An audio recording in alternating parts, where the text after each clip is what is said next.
Welcome to pH academy. இன்றைக்கி நம்ம எந்த டாப்பிக்கை பற்றி பார்க்க போகிறோம்னா முகவுரை.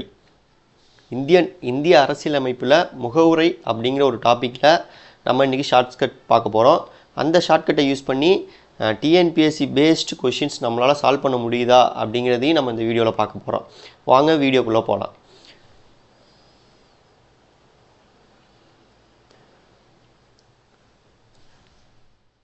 ஸோ முகவுரை அப்படின்னா அது அறிமுகம் இல்லைன்னா முன்னுரை அப்படிங்கிற ஒரு விஷயத்தை குறிக்குது. இந்த முகவுரையில் வந்துட்டு அரசியல் அமைப்போட லட்சியங்கள், குறிக்கோள்கள் மற்றும் அடிப்படை கோட்பாடுகளை சொல்லுது. இந்த முகவுரை. இந்த முகவுரையை தான் அரசியல் அமைப்பு சட்டத்தின் திறவுகோல் என்று சொல்கிறாங்க. ஸோ இங்கே பாருங்கள், இந்திய அரசியலமைப்பின் முகவுரை எவ்வளோ பெரிய பேராவாக இருக்குது. ஸோ இதில் வந்துட்டு நம்ம வந்துட்டு சீக்வன்ஸாக வேர்டிங்கை வந்துட்டு ஆர்டராக நம்ம வச்சுக்கணும். ஏன்னா அதை பேஸ் பண்ணி தான் கொஷின்ஸ் ப்ரீவியஸ் இயரில் கேட்டிருக்காங்க. ஸோ இந்த சீக்வன்ஸில் நீங்கள் எப்போவுமே ஆர்டராக எழுத தெரிஞ்சுக்கணும். இந்த சீக்வன்ஸை மாற்றி கூற்று 1 வச்சுருப்பாங்க.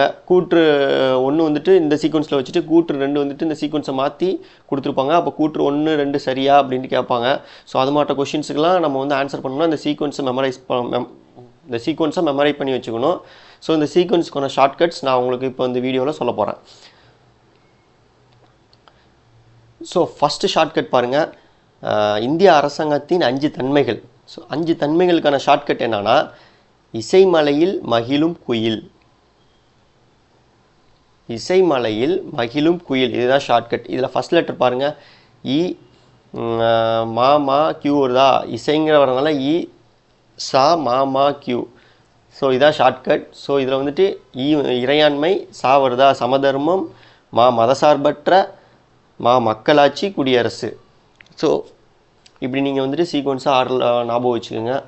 ஸோ செகண்ட் ஷார்ட்கட் எதுக்குன்னா, முகவுரையில் 4 முக்கிய இலக்குகள், கோல்ஸ். ஃபஸ்ட்டு வந்துட்டு தன்மைகளுக்கு என்னென்ன தன்மை இருக்குது?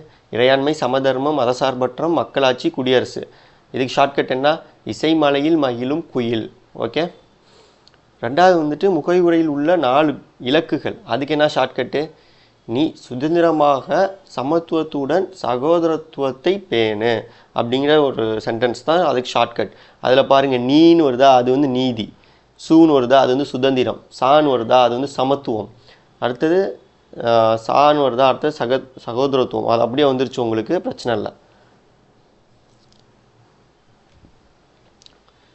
42வது சட்ட திருத்தத்தில் இந்த முகவுரையில் ஒரு 3 சொற்களை சேர்த்துருப்பாங்க.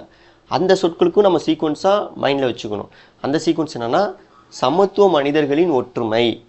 ஸோ சமத்துவம், அதிலே சமத்துவம்னா சா வந்துருச்சு, சானா சமதர்மம், மனிதர்களில் வந்துருச்சு, மதசார்பற்ற, ஒற்றுமையில் ஓ வந்துருச்சு, அது ஒருமைப்பாடு. இந்த 3 வார்த்தையை வந்துட்டு 42வது சீர்திருத்த சட்டத்தில் வந்துட்டு முகவுரையில் ஆட் பண்ணியிருப்பாங்க.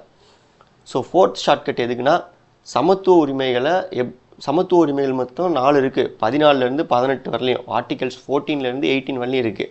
அதுக்கான ஷார்ட்கட் பாருங்கள், நினைவுச்சொல். சாப்பா வேதி பா அப்படின்னா, சானா சட்டம், பானா பாகுபாடு, வேணா வேலை வாய்ப்பு, தீனா தீண்டாமை, பானா பட்டங்கள். ஸோ 14, 15, 16, 17, 18 அந்த சீக்வன்ஸில் வச்சுக்கோங்க. சாப்பா வேதி பா. அப்புறம் இந்த முகவுரை சம்மந்தப்பட்ட வழக்குகள் வந்து கோர்ட்டில் நடந்திருக்கும். அதில் வந்துட்டு ஒரே ஒரு வழக்கில் மட்டும்தான் முகவுரை அரசியல் அமைப்பின் ஒரு பகுதியாக இல்லை அப்படின்னு சொல்லியிருப்பாங்க. மற்ற மீதி இருக்க 3 வழக்கிலையுமே வந்துட்டு அது ஒரு அரசியல் அமைப்பின் பகுதி அப்படின்ட்டு தீர்ப்பளிச்சிருப்பாங்க. அந்த இல்லை அப்படிங்கிறது எதில் வரும்னா, பேருபாரி வழக்கு 1960 நடந்த வழக்கில் மட்டும்தான் இல்லை அப்படின்ட்டு வரும். எது இல்லை? முகவுரை அரசியலமைப்பின் ஒரு பகுதியாக இல்லை அப்படின்ட்டு அந்த ஒரு வழக்கில் மட்டும்தான் வரும். மற்ற எல்லா வழக்குலையுமே அது ஒரு பகுதின்னு வந்துடும், தீர்ப்பு கொடுப்பாங்க. ஸோ முகவுரை பற்றி நிறைய பேர் சொல்லியிருக்காங்க. அதில் ஒரு 3 பேர்த்துக்கு மட்டும் நான் உங்களுக்கு ஷார்ட்கட் எடுத்துருக்கேன். அது என்னன்னா, ஜாதகம் அப்படின்னா கேஎம் முனீஷ் வந்துட்டு என்ன சொல்லியிருப்பாருன்னா, முகவுரை வந்துட்டு ஒரு ஜாதகம்னு சொல்லியிருப்பார். அதை எப்படி நீங்கள் ஞாபகம் வச்சுக்கலாம்னா, முனீஷ் ஜாதகம் பார்க்கிறார் அப்படின்னு ஞாபகம் வச்சுக்கிங்க. அந்த தொடர் ஞாபகம் வச்சுன்னா, முனீஷ் ஜாதகம் பார்க்கிறாரா, அப்போ முகவுரையை வந்து ஜாதகம்னு யார் சொல்லியிருக்காங்கன்னு உங்களுக்கு கேட்டாங்கன்னா அது முனீஷ் அப்படின்ட்டு சொல்லுவீங்க. முன்ஷி இல்லை, முன்ஷி. அடுத்தது திறவுகோல். யார் சொல்லியிருக்காங்கன்னு பாருங்கள். முகவுரையை திறவுகோல்னு சொன்னது யாருன்னா எர்னஸ்ட் பார்க்கர். ஸோ இதை எப்படி நீங்கள் ஞாபகம் வச்சுக்கலாம்? பார்க்கர் பேனாவால் சாவியை வரை அல்லது திறவுகோலை வரை அப்படிங்கிற வேர்டாக ஷார்ட்கட்டில் வச்சுக்கிங்க. அப்போ திறவுகோல் இல்லை சாவின்னு வந்துச்சுன்னா எர்னஸ்ட் பார்க்கர் தான் சொல்லியிருக்காரு அப்படின்ட்டு நீங்கள் வந்துட்டு யோசிச்சுக்கலாம். அடுத்தது பாருங்கள், பண்டிதர் தாகூர் தாஸ் பார்க்காவா அப்படிங்கிறவர் வந்துட்டு முகவுரையை வந்துட்டு ஒரு ஆன்மா ஆபரணம் அப்படின்ட்டு அவர் சொல்லியிருக்காரு. இதை எப்படி நீங்கள் ஞாபகம் வச்சுக்கலாம்னா தாக்கூர் ஆபரணம் அணிகிறார், தாக்கூர் ஆபரணம் அணிகிறார். அப்போ ஆபரணம் அப்படின்ட்டு யார் சொல்லியிருக்கா? தாக்கூர் சொல்லியிருக்காரு. அவரோட ஃபுல் பேர் என்ன? பண்டிட் தாக்கூர் தாஸ் பார்க்கவா அப்படிங்கிறது ஒரு விஷயம். இப்போ இதை பேஸ் பண்ணி டிஎன்பிஎஸ்சி பேஸ்டு கொஷின்ஸ் நம்மளால் சால்வ் பண்ண முடியுதான்னு பார்க்கலாம் அந்த ஷார்ட்கட்டை பேஸ் பண்ணி. ஸோ இந்திய அரசியலமைப்பு ஃபஸ்ட்டு கொஷின், இந்திய அரசியலமைப்பின் முகவுரை எந்த ஆண்டு எத்தனையாவது அரசியலமைப்பின் திருத்த சட்டத்தின் மூலம் திருத்தப்பட்டது? ஒரே ஒரு முகவுரை வந்து ஒரே ஒரு டைம் மட்டும் தான் திருத்திருப்பாங்க. அது எத்தனாவது சட்ட திருத்தம்னா 42வது சட்ட திருத்தம் 1976. அது அந்த ஃபஸ்ட்டு பேராவிலேயே கொடுத்துருக்காங்க.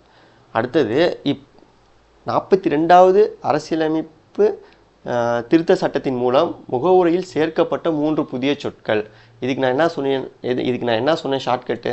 வாங்க அந்த ஷார்ட்கட்டுக்கு போகலாம். 3 சேர்க்கப்பட்ட 3 சமத்துவ மனிதர்களின் ஒற்றுமை தானே ஷார்ட்கட்டு. அதை யூஸ் பண்ணுங்கள்.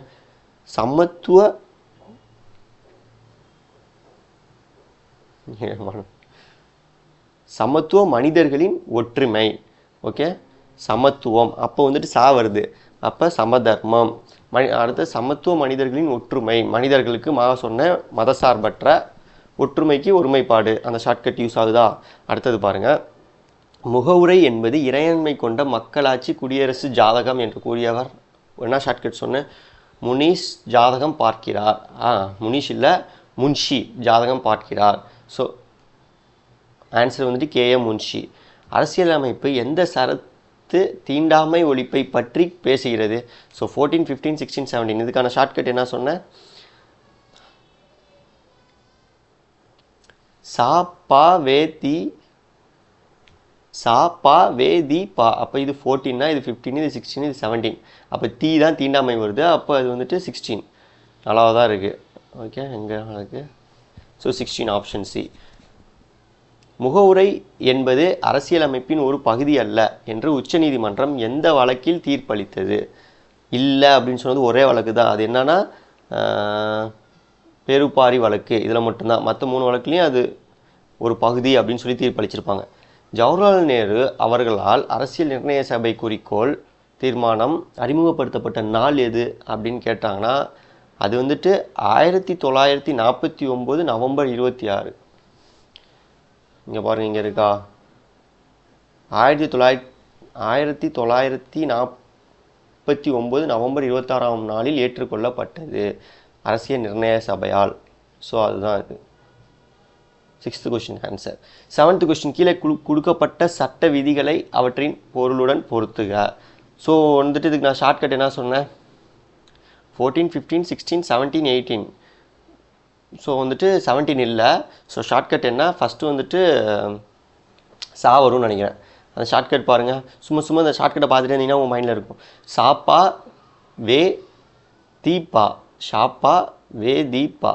ஓகே, அப்போ ஃபஸ்ட்டு ஒன்று சானா சமத்துவம் அல்ல, சட்டத்தின் முன் அனைவரும் சமம். அப்போ ஃபஸ்ட்டு ஒன்றுக்கு 14 வந்திருக்கா? சா. 3 எந்த ஆப்ஷன் இருக்குது? ஆப்ஷன் ஏவும் ஆப்ஷன் டி மட்டும் தான். இது ரெண்டில் ஏதோ ஒரு ஆப்ஷன் வரப்போகுது. அப்போ ஆப்ஷன் பியும் ஆப்ஷன் சியும் நம்ம நெக்லெக்ட் பண்ணிக்கலாம். ரெண்டாவது பாருங்கள், சாக்கு அப்புறம் என்ன சொல்லியிருப்பேன்? பான்னு சொல்லியிருந்திருப்பேன். பானா என்ன? பாகுபாடு. அப்போ பி வரும். ஸோ ஆப்ஷன் ஏலையும். ஸோ ரெண்டாவது கொஷின் ஏ வந்து 3, பி வந்துட்டு 4. ஸோ ஆப்ஷன் ஏல தான், பி வந்துட்டு 4. ஸோ இதிலே தெரிஞ்சிடும் 4 தான் ஆப்ஷன் ஏ தான் கரெக்டுன்னு. இதனால் நம்ம 3வது வந்து கன்ஃபார்ம் பண்ணிக்கலாம். 15 சா பா வேன்னு சொல்லியிருந்திருப்பேன். அப்போ வேணா வேலைவாய்ப்பு. வேலைவாய்ப்பு எந்த ஆப்ஷனில் இருக்குது? ஃபஸ்ட் ஆப்ஷனில் இருக்குது. ஸோ விதி 16 வந்துட்டு வேலைவாய்ப்பை பற்றி வரும். கடைசியாக விதி 18 வந்து பட்டங்கள் ரத்து.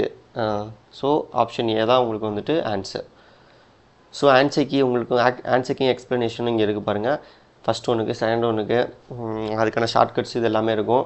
நீங்கள் வந்து வீடியோவை பாஸ் பண்ணி இந்த ஆன்சர் கீயோட இதை வந்துட்டு நீங்கள் வந்துட்டு பார்த்துக்கலாம்.